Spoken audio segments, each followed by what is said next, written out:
উনি বললেন যে কোনো কথা বলতে হবে না, বাকিটা আমি দেখবো। বললাম তো কোথায় কি সমস্যা হবে না হবে সেটা আমি দেখবো।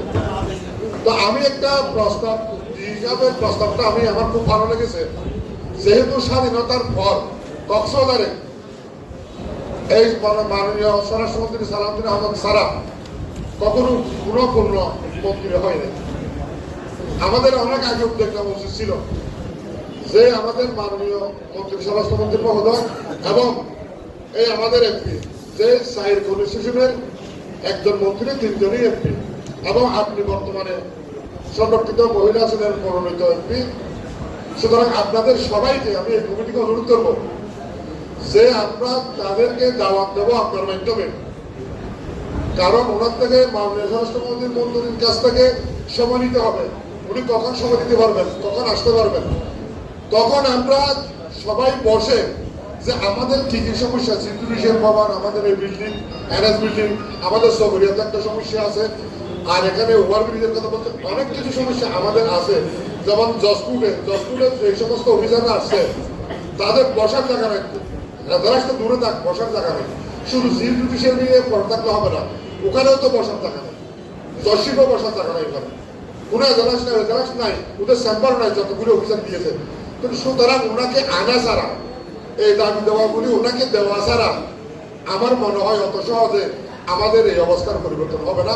তো আমি অনুরোধ করবো বর্তমান কমিটিকে, আপনারা প্রয়োজন মনে করলে আমাদের তো ডাকবেন।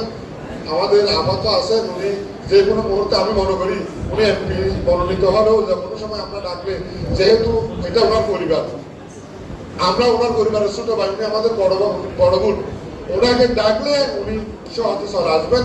ওনাকে সহ বসে আমাদের কি অভাব অভিযোগ, কি সমস্যা, এই সমস্ত বিষয়গুলিও আমরা নির্ধারণ করি এবং মাননীয় মন্ত্রী মহোদয় থেকে আমরা উনি কবে আসতে পারবেন সেই সময়টা আমরা ওনার কাছ থেকে নিয়ে নিই।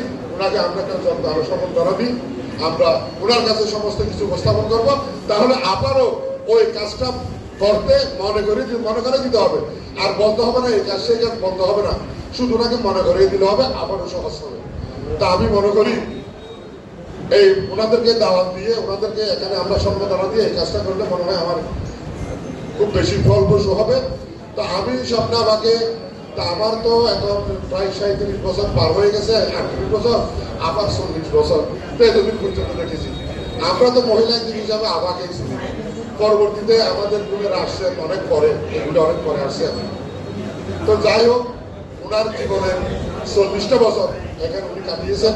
উনি আমাদের নকদর মধ্যে জানেন আমরা কিরকম, উনি কিরকম আমরা জানি, উনি আমাদেরকে জানেন। আমি আশা করি ওনার নেতৃত্বে আমরা আমাদের মন্ত্রী মহোদয় সহ সবাইকে নিয়ে আমাদের সমস্যাগুলি সমাধান করতে পারবো। আমি আশাবাদ ব্যক্ত করে